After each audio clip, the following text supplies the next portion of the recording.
नमस्कार बंधुरा मिठू एंड रिया कुकिंगे तुम्हारे सकलके स्वागत। आज के हमारे रेसिपि होच्छे मुसुर डाल बा मुसुरिर डाल।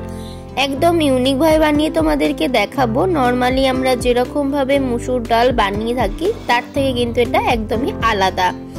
सबार प्रथमे आमरा एकटा बाटी निये नियेछि, तार मध्ये যতটুকু পরিমাণ ডাল আমার লাগবে ততটুকু পরিমাণ ডাল আমি নিয়ে নিয়েছি। দেখো একটা বাটির হাফ বাটি পরিমাণ ডাল নিয়ে নিয়েছি মুসুর ডাল।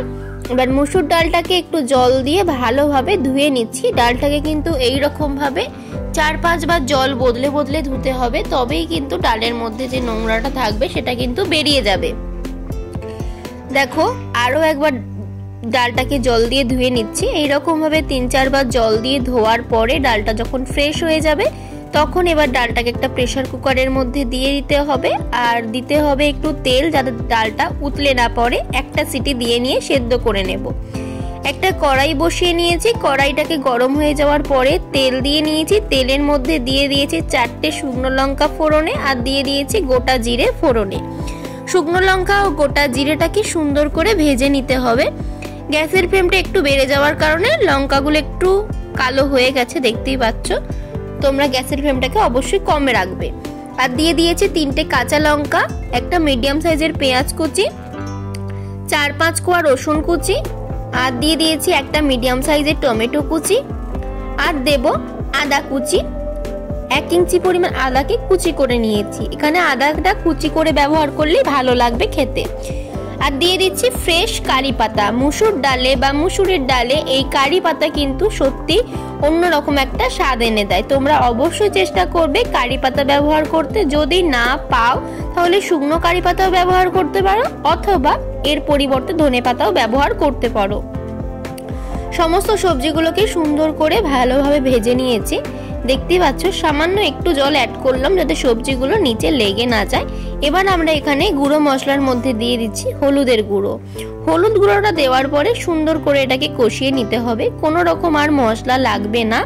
দেখতেই পাচ্ছ কত সহজভাবে বানানো যাচ্ছে, আর কত সিম্পল উপকরণ দিয়ে, আর কত কম তেল মশলায়। সমস্ত সবজিগুলোকে ভালোভাবে ভেজে নেওয়ার পরে এর মধ্যে দিয়ে দিচ্ছি সেদ্ধ করে রাখা ডালটা।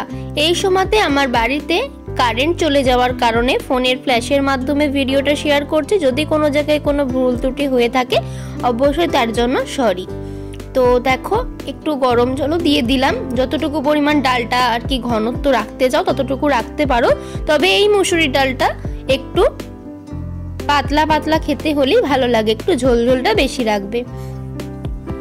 স্বাদ মতো লবণ দিয়ে ডালটাকে এবার ভালোভাবে ফুটতে টাইম দেব। দেখো ডালটা কিন্তু সুন্দরভাবে ফুটছে। এর মধ্যে দিয়ে দিলাম হাফ চামচ চিনি যাতে স্বাদটার ব্যালেন্স হয়, দিয়ে ভালোভাবে মিক্স করে নিচ্ছি। এই ডালটা আমরা নর্মালি বাড়িতে যেরকম ভাবে ডাল বানিয়ে খেয়ে থাকি মুসুর ডাল, তার থেকে কিন্তু একটু আলাদা, স্পেশাল ভাবে তৈরি বলতে পারো এই মুসুর ডালটা।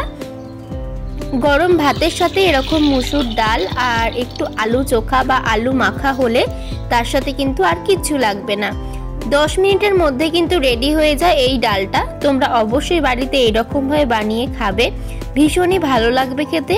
গরমের দিনে বা শীতের দুপুরবেলা গরম গরম ধোয়া ওঠা ভাতের সাথে পরিবেশন করতে পারো এই সুস্বাদু মুসুর ডাল। তোমাদের আজকের রেসিপিটা কেমন লাগলো অবশ্যই কিন্তু কমেন্ট করে জানাতে ভুলবে না। আর তোমাদের সকলকে অসংখ্য ধন্যবাদ আমার পরিবারে এই আসার জন্য এবং ভিডিওটি পুরোপুরি দেখার জন্য। যদি আমাদের পরিবারে নতুন বন্ধু হয়ে থাকো তাহলে অবশ্যই চ্যানেলটাকে সাবস্ক্রাইব করে দেবে, কেননা তোমাদের সাহায্য ছাড়া আমরা এগিয়ে যেতে পারবো না। আর ইতিমধ্যে আমি আলু চোখা বা আলু মাখার ভিডিওটা পোস্ট করে দিয়েছি, সেটা তোমরা অবশ্যই পেয়ে যাবে আই বাটনে অথবা ভিডিও শেষে। তোমরা চাইলে এই ভিডিওটাও দেখে নিতে পারো। আজকের মতো ভিডিওটা আমরা এখানেই শেষ করব। সকলে ভালো থেকো, সুস্থ থেকো, ভালো খেতে থাকো, ভালো খাওয়াতে থাকো। দেখা হচ্ছে পরের দিন নতুন ভিডিওর সাথে। টাটা।